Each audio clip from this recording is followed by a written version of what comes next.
A principal meta da educação é criar homens que sejam capazes de fazer coisas novas, não simplesmente repetir o que outras gerações já fizeram. Homens que sejam criadores, inventores, descobridores. A segunda meta da educação é formar mentes que estejam em condições de criticar, verificar e não aceitar tudo que a elas se propõe.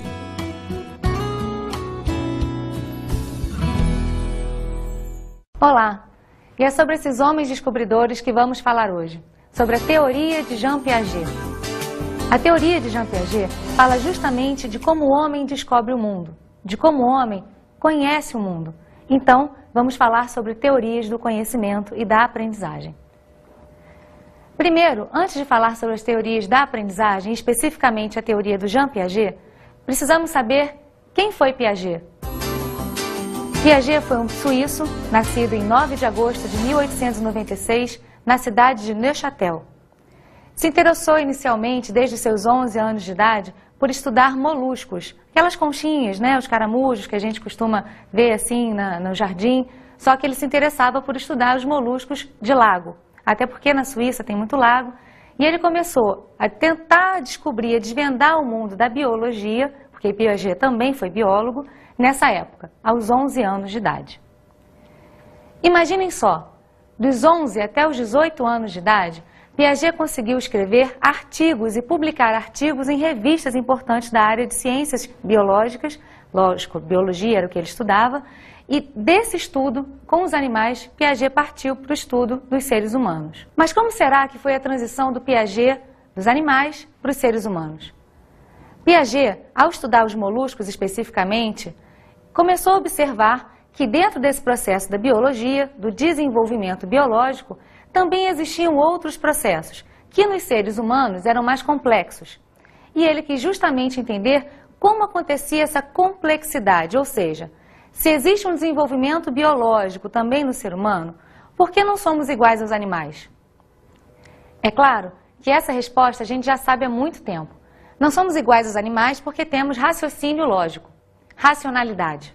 E é sobre esse raciocínio, sobre essa racionalidade, que Piaget faz os seus estudos, fundamenta os seus estudos. Ou seja, ele quis descobrir como conhecemos o mundo. Mas antes disso, vamos tentar entender um pouquinho o vínculo da teoria do Piaget com a educação. Como falei para vocês, a teoria do Piaget tenta descobrir o conhecimento, ou seja, de que forma conhecemos, como a criança, desde lá, sua tenra-idade, desde o nascimento, até virar um adulto, aprende. De que forma esse raciocínio vai se desenvolvendo? Como é que a gente, ser humano, racional, desenvolve o conhecimento?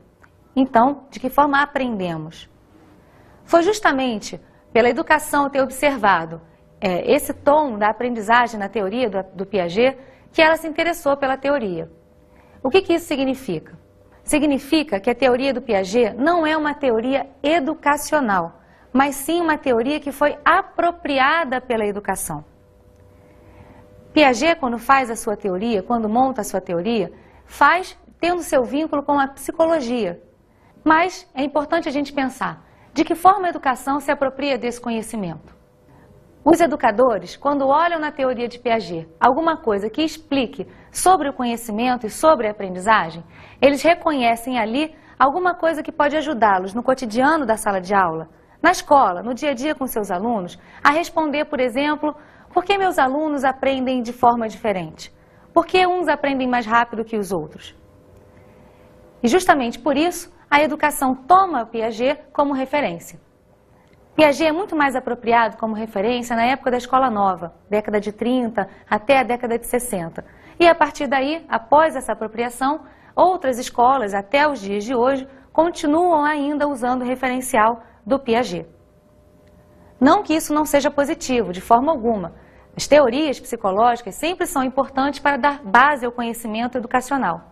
Mas nós também precisamos entender que as teorias são suporte. A partir delas, devemos olhar o cotidiano da escola. Mas não devemos, de forma alguma, usar as teorias como respostas definitivas para o que observamos nas escolas. Isso significa que os nossos alunos, quando apresentam dificuldades de aprendizagem, que eles têm ali, acontecendo dentro da cabecinha deles, do cérebro, do processo mental, alguma coisa que vai muito além do que só a teoria do Piaget. Vamos entender a teoria do Piaget. E a teoria dele se chama epistemologia genética. Calma, não se assustem com esse nome. Vocês sabem ou entendem o que significa a epistemologia genética? Vamos tentar entender agora passo a passo. Vamos cortar a palavra ao meio, começando pela epistemologia. Episteme significa conhecimento, logia, estudo. Então estamos falando do estudo do conhecimento. Mas e genética? Vocês acham que sabem o que significa genética na teoria do Piaget?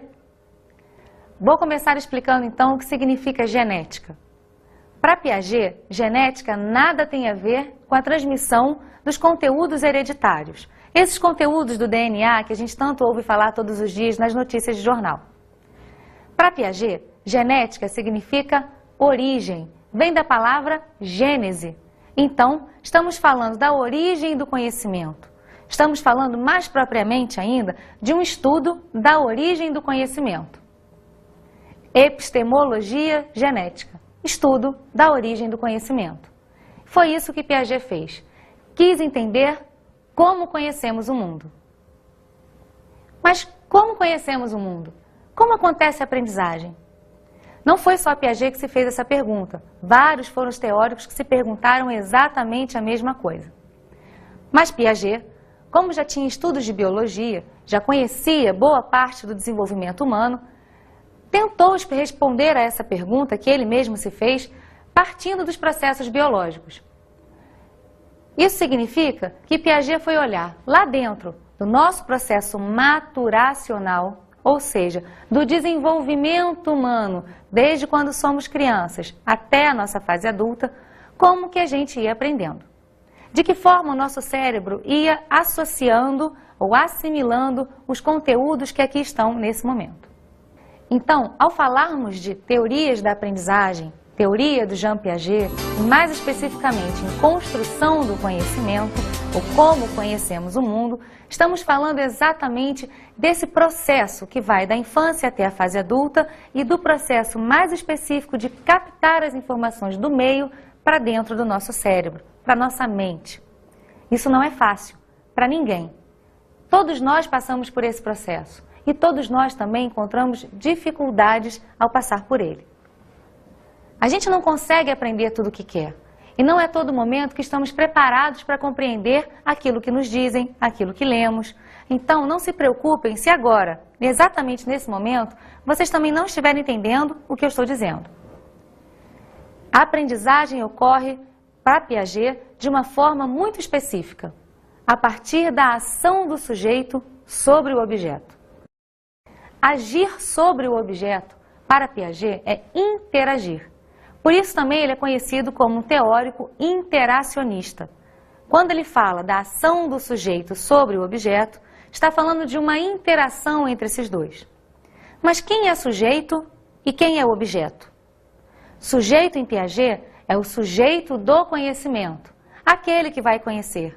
Eu, vocês, cada um que aprende. E o objeto? O objeto é o objeto a ser conhecido, aquilo que vamos explorar, aquilo que pretendemos compreender ou aprender. Então, ao falarmos dessa ação do sujeito sobre o objeto, estamos falando de uma interação entre os dois.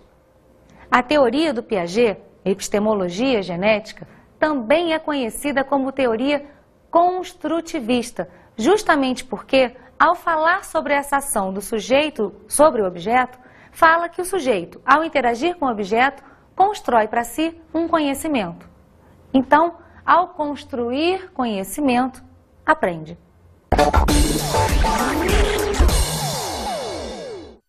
Aprendizagem é a modificação da experiência resultante do comportamento. O indivíduo modifica o meio e é também modificado por ele. Jean Piaget, psicólogo e filósofo suíço, passou grande parte da sua vida interagindo com crianças e estudando seu processo de raciocínio. Assim, produziu teorias que tentam nos explicar como se desenvolve a inteligência nos seres humanos. O comportamento humano é uma construção resultante da relação do organismo com o meio em que está inserido. As teorias de Jean Piaget tentam nos explicar como se desenvolve a inteligência nos seres humanos. O nome dado à sua ciência, epistemologia genética, é entendida como o estudo dos mecanismos do aumento dos conhecimentos. Os indivíduos se desenvolvem intelectualmente a partir de exercícios e estímulos oferecidos pelo meio que os cercam. A inteligência para Piaget é o mecanismo de adaptação do organismo a uma situação nova e, como tal, implica na construção contínua de novas estruturas. O comportamento dos seres vivos não é inato, é construído numa interação entre o meio e o indivíduo. A capacidade do indivíduo de adaptar-se a situações novas está relacionada com a complexidade dessa interação do indivíduo com o meio. As teorias de Piaget buscam implantar nos espaços de aprendizagem uma metodologia inovadora que busca formar cidadãos criativos e críticos. O professor não deve apenas ensinar, e sim orientar seus alunos no caminho da aprendizagem autônoma. Agora que já entendemos o que significa a ação do sujeito sobre o objeto, vamos tentar ir um pouquinho mais além. Já sabemos que existe uma interação nesse processo, mas esse processo de interação do sujeito sobre o objeto não é a aprendizagem em si, mas ali nessa ação estão contidos vários processos de aprendizagem.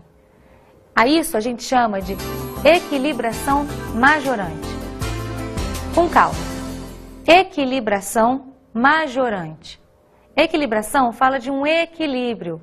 Majorante porque sai de um estágio de menor conhecimento para um estágio de maior conhecimento. Majorativo. Então, uma equilibração entre o sujeito e o objeto que leva o sujeito de um estágio de conhecimento menor para um estágio de maior conhecimento. Equilibração majorante. Essa equilibração majorante, que ocorre em todos os processos de aprendizagem segundo Piaget, mas a partir da interação do sujeito com o objeto, é dividido em algumas etapas. É como se, para aprender, nosso cérebro tivesse que passar antes por vários momentos em etapas diferentes. O desequilíbrio, a assimilação, a acomodação e o equilíbrio. Vamos começar pelo desequilíbrio. Vamos fazer de conta que estamos numa corda bamba, completamente desequilibrados. É essa analogia que Piaget faz, do desequilíbrio em relação ao que vamos conhecer. Vamos tomar como exemplo esta caneta. Essa caneta não é exatamente a caneta com a qual aprendemos a escrever. Geralmente, quando começamos a aprender o processo da aprendizagem da escrita, da leitura, utilizamos uma ferramenta bem mais simples. Partimos de giz de cera, partimos dos dedos e de vários outros instrumentos até chegarmos a conseguir escrever com essa caneta. Mas a gente lembra como conseguiu chegar a segurar essa caneta da forma como a gente segura hoje? O que Piaget chama de desequilíbrio é justamente a estimulação que o objeto faz ao sujeito, partindo de uma motivação provocada pelo objeto sobre o sujeito. Mas quanta confusão! Da onde vem a motivação? O que é o objeto? Para que sujeito? Ainda tomando como exemplo a caneta. Vamos fazer de conta que não sabemos utilizar este objeto. Estamos chamando a caneta de objeto. Ela pode representar tantos outros objetos sobre os quais nos debruçamos no processo de aprendizagem. Pode ser um texto, um livro, pode ser qualquer coisa que vocês queiram utilizar como exemplo. Aqui, a caneta. O desequilíbrio, para essa caneta, vai acontecer a partir do momento que eu não a conheço. Se eu não conheço esta caneta como objeto e não sei como utilizá-la, não sei o que ela contém de informação aqui dentro dela, se é leve, se é pesada, se é grossa, se é fina, para que serve, se é para escrever, não sei nada sobre ela ainda. Então, como criança, olho para ela e me sinto motivada, porque ela me provoca uma motivação interna, justamente porque eu a desconheço, então me sinto motivada a querer conhecê-la. É o que chamamos, no senso comum, de curiosidade. A curiosidade, para Piaget, é a motivação da aprendizagem. o que nos motiva a sair de um estágio de desequilíbrio com o objeto. Estamos desequilibrados porque não conhecemos o objeto. Então, ele tem a informação e nós não. Se colocássemos numa balança sobre o que conhecer, a caneta teria mais informação do que eu tenho no meu cérebro sobre ela. Então, estamos desequilibrados em relação ao objeto que vamos aprender. Vamos falar então um pouco sobre o processo de assimilação. É assimilando, é compreendendo o objeto que vamos aprendendo sobre ele. Como assim compreendendo o objeto? O que estamos dizendo quando falamos assimilar o objeto? Ainda a caneta como exemplo. Essa caneta tem contido nela várias informações. Quando eu digo que a criança, ou mesmo nós, vamos assimilar esta caneta, estou dizendo que vamos extrair delas aquilo que não conhecemos. Por exemplo, nós já temos conhecimentos prévios. Vamos imaginar o conhecimento prévio de uma criança, que ainda não é sobre esta caneta. Vamos imaginar que ela já sabe fazer rabiscos com os dedos, sujar os dedos nas tintas e lambuzar um papel. Como a gente começa a aprender a mexer com papel, no processo de linguagem, aprendizagem da escrita. Depois, ela começa a pegar um giz de cera e começa a trabalhar com giz de cera, que ainda não é esta caneta. A criança, então, já partiu da preensão, que é esse gesto que toda criança nasce, e já começou a utilizar os seus esquemas de conhecer. Ou seja, ela já tem algum conhecimento sobre a mão, sobre o uso da musculatura da mão. Quando damos a ela um objeto o qual ela não está acostumada a pegar, ela parte para segurar esta caneta daquilo que ela já sabe fazer com a sua mão. Então, vamos supor que ela já saiba segurar um giz de cera. O giz de cera não tem o mesmo tamanho, não tem o mesmo peso, não é igual a esta caneta. Então, para assimilar, ela parte de um esquema anterior de conhecimento, ao qual Piaget chama de esquema cognitivo, e parte para conhecer este novo objeto. Conhecendo este novo objeto, então, para segurar, ela não vai segurar exatamente assim como seguramos hoje. Vemos a criança tendo gestos brutos, segurando a caneta com força, porque ainda não reconhece seu peso. Esfrega a caneta no papel até afundar a ponta, porque também não reconhece a força que deve imprimir sobre o papel.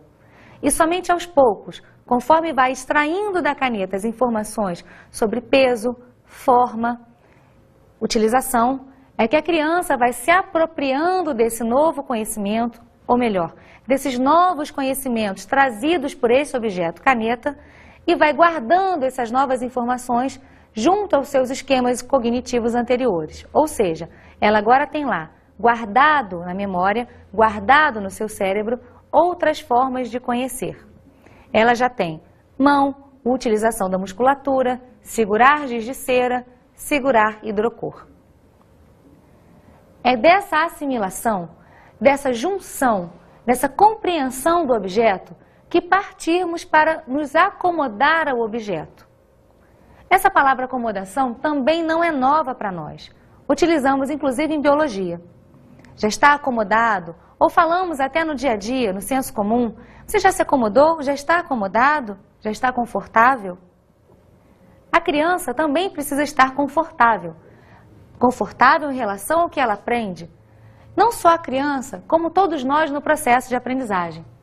Estar confortável significa, no processo de aprendizagem, que todas aquelas informações extraídas desse objeto, que foram inseridas juntos aos meus conhecimentos anteriores, agora vão começar a fazer um outro sentido. Para eu estar confortável, eu já tenho que conseguir segurar a caneta e não ter calo, por exemplo. Ou mesmo que eu tenha calo, que eu já esteja adaptada a este calo, que geralmente a gente faz na mão ao escrever. Nós nos acomodamos ao objeto, não o objeto se acomoda a nós. Somos nós que nos adaptamos ao meio. Essa adaptação ocorre no processo de acomodação. Até porque aqueles esquemas cognitivos anteriores do qual estávamos falando, da onde se juntam essas informações novas, eles têm que se arrumar. É como se pegássemos uma sala onde só coubessem 20 cadeiras e tivessem 20 pessoas. E se colocássemos nessa sala mais outras 20 cadeiras e mais outras 20 pessoas. A sala é o nosso cérebro. As 20 cadeiras e 20 pessoas anteriores era o que já conhecíamos previamente. E o que estamos inserindo a mais agora é um novo conhecimento. Mas como fazer para caber tudo isso num espaço tão pequeno? Não estou dizendo que o nosso cérebro é um espaço pequeno, mas as informações novas vão ter que se ligar a alguma coisa anterior. E essas informações vão se acomodando aos esquemas anteriores. Uma informação nova se liga a uma informação anterior. É como se arrumássemos a casa, arrumássemos todas as informações, uma ligada à outra, a partir de conhecimentos prévios. Isso é a acomodação. A alteração dos esquemas cognitivos para a adaptação cerebral do uso do objeto.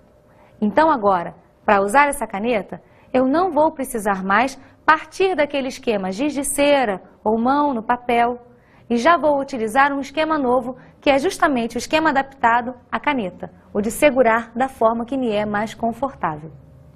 E é a partir desse momento que eu me sinto confortável com o objeto que eu sigo para a equilibração.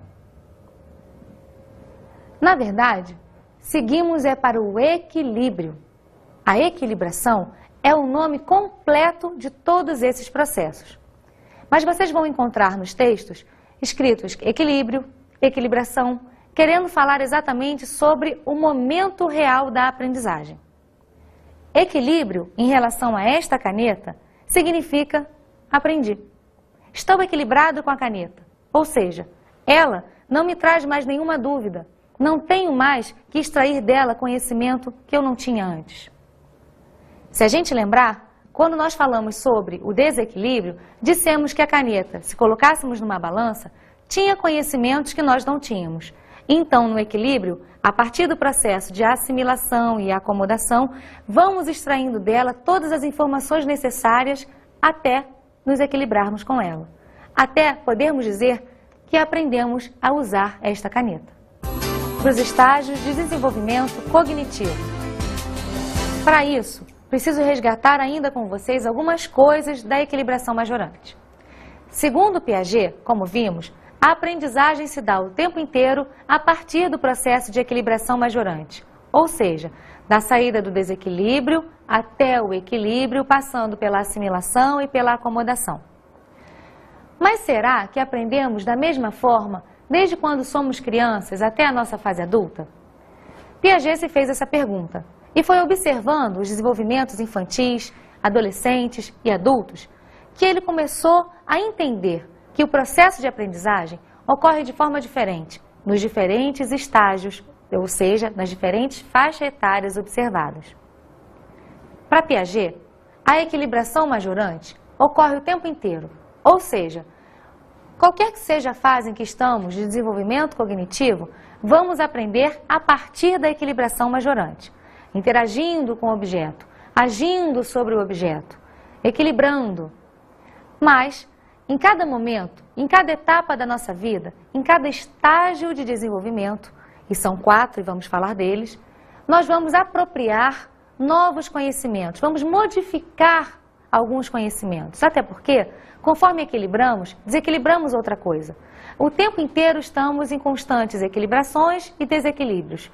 Então, para Piaget, conforme crescemos, conforme nos desenvolvemos biologicamente, o nosso cérebro também vai se desenvolvendo biologicamente, maturacionalmente e vai sendo capaz de assimilar e de acomodar cada vez mais informações. Por isso dizemos que conforme crescemos e conforme nos desenvolvemos, nos tornamos mais capazes cognitivamente. Ou seja, nos tornamos mais capazes no que diz respeito ao processo do conhecimento, a cognição. Cognição também significa conhecimento, mas também pode significar inteligência. Então, conforme crescemos, vamos ficando mais inteligentes, segundo Piaget.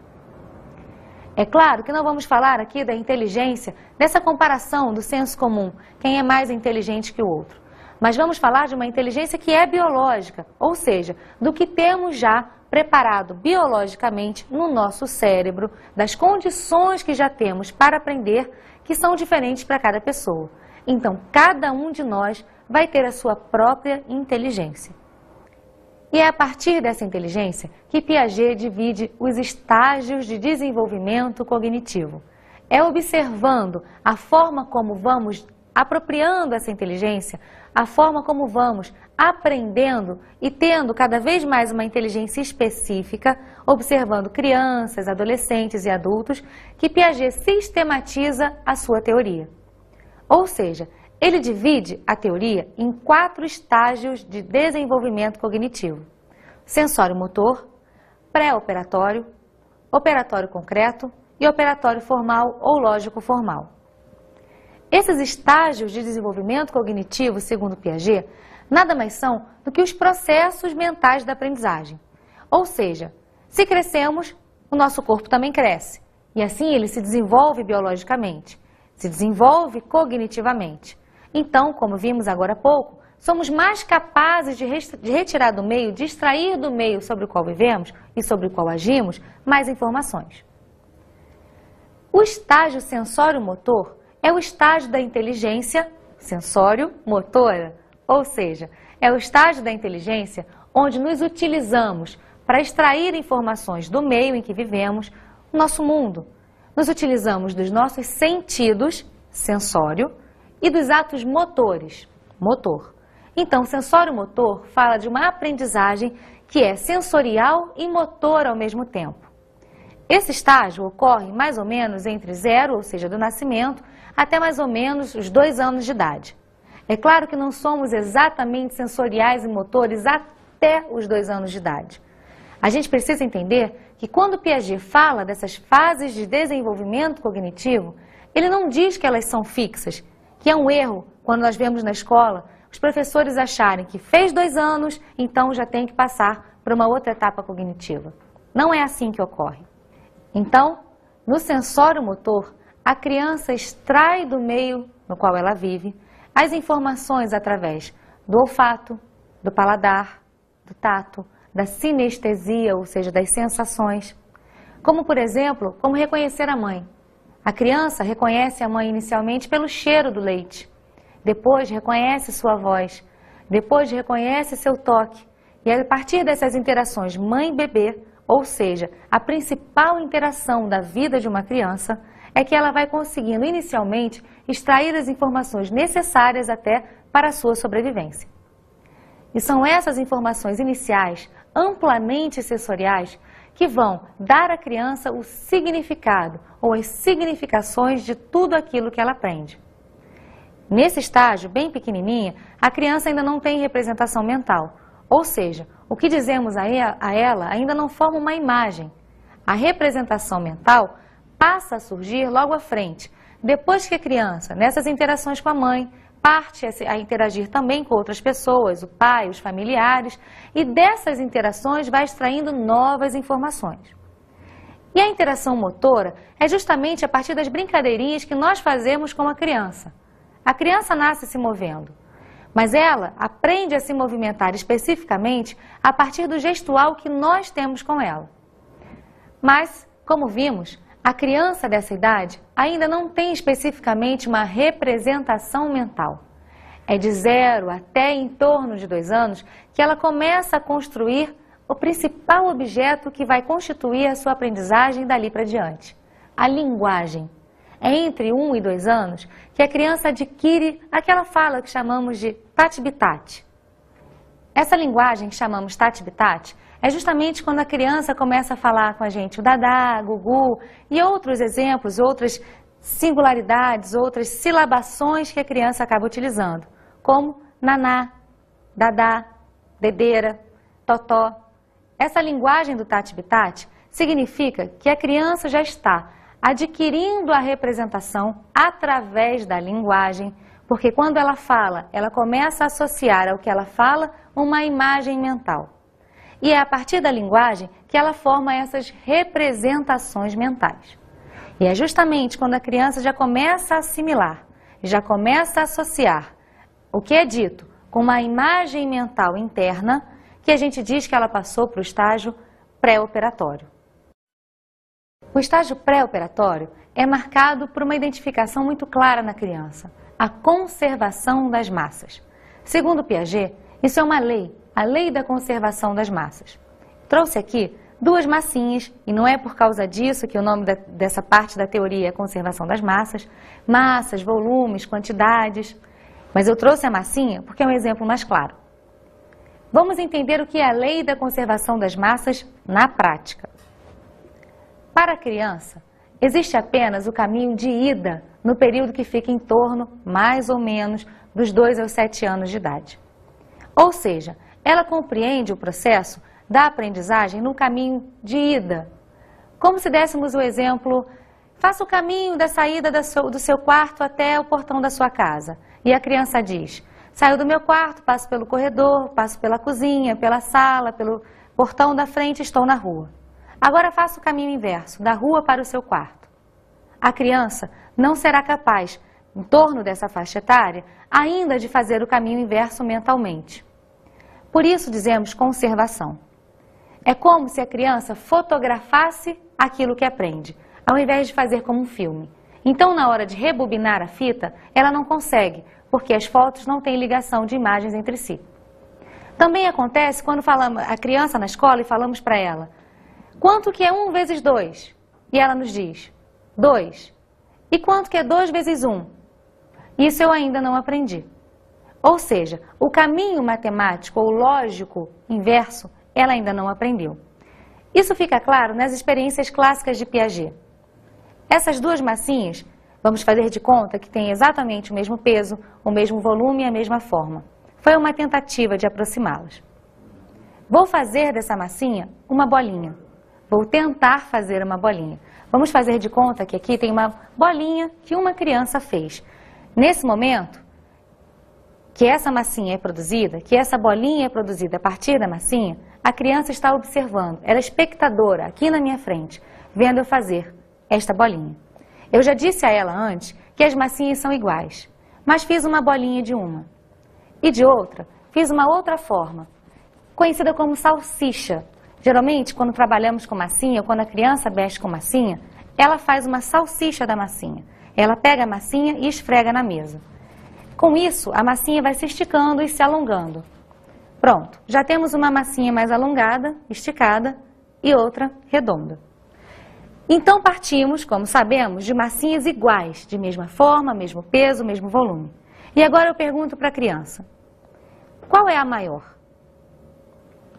E pergunto para vocês, qual é a maior?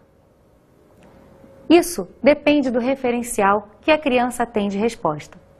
É claro que nós sabemos que o volume e o peso é igual.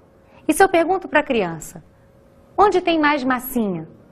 Será que a criança vai saber dizer onde tem mais massinha? A criança provavelmente vai olhar para as duas e vai partir do seu referencial próprio. Se ela já conhece alguma coisa sobre maior, menor, comprido, longo, fino, talvez olhe para essa massinha, que tem uma forma de minhoca ou de salsicha, e diga, esta é a maior, ou esta tem mais massinha. E aí Piaget, na sua forma interpretativa, que é do questionamento clínico, ele vai perguntar à criança, por quê? E a partir da lógica da criança vai compreender sua aprendizagem. E ela vai dizer, porque essa é mais comprida. Então entendemos que a criança compreende que aqui tem mais massinha, porque para ela, na representação que ela já faz, no que ela já tem de conhecimento, isto significa maior. Para uma outra criança que já tenha assimilado, já tenha para si uma forma redonda, circular, já tenha entendido ou aproximado algum conceito de bolinha, ou interaja mais especificamente com objetos dessa forma, talvez se aproxime desta bolinha, desta massinha redonda. E ela responda, aqui tem mais massinha. E o Piaget perguntaria, por quê? E ela diria, porque esta é mais gordinha. Ou seja, a criança conserva as formas, as quais ela já tem associação, ou com quais ela já tem alguma relação. No pré-operatório, então, a criança conserva as massas. A criança forma o que chamamos de egocentrismo, ou seja, aquilo onde a criança, a parte do desenvolvimento da criança, onde ela se coloca como centro das atividades. O egocentrismo não significa egoísmo. A criança é egocêntrica, se coloca como centro das relações que estabelece. Mas A partir do momento que a criança vai saindo de um estágio pré-operatório, ou seja, que ela vai absorvendo mais informações do meio, e a gente vai dizendo a ela, mas essas massinhas não são iguais? Olha agora, transformei novamente as duas em bolinha. E agora, onde tem mais massinha? A partir desse momento, levamos a criança a compreender que aqui, nos dois objetos, existe a mesma quantidade de massinha. Com isso, levamos a criança a uma nova forma de aprendizagem. Conseguimos introduzir nela uma próxima etapa de aprendizagem, que é a etapa operatória concreta. Sobre o objeto concreto, ela precisa ver, precisamos dar o exemplo vivo, precisamos mostrar à criança aquilo que falamos. É por isso que é nessa fase especificamente que a criança se torna capaz de fazer a reversibilidade. Ou seja, se antes ela conservava a massa, agora ela compreende exatamente o processo da transformação da bolinha em cobrinha e da cobrinha de volta à bolinha. Ou já consegue dar o exemplo do retorno dentro do seu quarto. Saiu do quarto para o portão de casa, do portão de casa de volta para o quarto. Multiplico 1 vezes 2, sei que são 2, e 2 vezes 1, e também compreendo que são 2. Ou mesmo os processos matemáticos mais simples de soma, subtração. É claro que a criança na fase escolar já vem aprendendo isso mais ou menos dos 5, na fase de alfabetização, 6 anos de idade, letramento, 7. É claro que 7 anos hoje em dia a gente considera como a idade ideal da alfabetização, mas nem sempre foi assim. Então, em torno de 7 a 12 anos, a criança se escolariza. E se ela está se escolarizando, é importante que nós, professores, entendamos que nesse momento a aprendizagem dela precisa ser concreta. Precisamos dar o máximo de exemplo possível, exemplos vivos, que a criança toque, que a criança veja, sinta, interaja, para ela poder compreender o processo como aquilo ocorre. Porque esse processo justamente vai falar para a gente que esse caminho da aprendizagem não acaba aí. A aprendizagem operatória concreta, que é feita por nós em sala de aula, precisa seguir adiante, dando à criança a capacidade de passar para um processo lógico formal ou operatório formal. Mas como ela passa para o estágio lógico formal ou operatório formal? Passa justamente a partir do concreto, a partir da interação dela com o mundo concreto. E é observando esse mundo concreto, ou seja, na prática, que a criança começa a compreender que aquilo que está colocado pode ser transformado por ela. Então, se pedimos que ela faça uma atividade, ela começa a perceber que consegue alterar a atividade. Ela começa a criar sobre a atividade. E é justamente sobre a criação e na alteração dessa aprendizagem, ou dessa atividade que a criança faz, que ela começa a formar a lógica, uma lógica própria, uma operação lógica que é da fase da adolescência ou pré-adolescência. Parte da pré-adolescência, em torno de 10, 11 anos, 12 anos de idade, e segue adiante se aprimorando. O lógico formal, então, fala sobre o processo de autonomia lógica da criança, ou seja, agora ela já tem ferramentas cognitivas suficientes para compreender o mundo e começa a agir nele, podendo inclusive transformá-lo.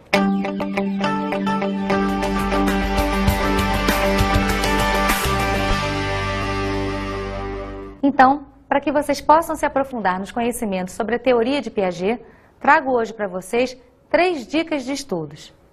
A primeira dica é o livro 6 Estudos de Psicologia, de Jean Piaget, editado pela editora Forense Universitária. A segunda dica é o livro Piaget, Vygotsky e Vallon, Teorias Psicogenéticas em Discussão, organizado por Yves Delataille e editado pela editora Sumos. A terceira dica é o livro Psicologia e Educação, Novos Caminhos para a Formação, organizado por Ira Maria Maciel, da editora Ciência Moderna. Então, para todos vocês, bons estudos!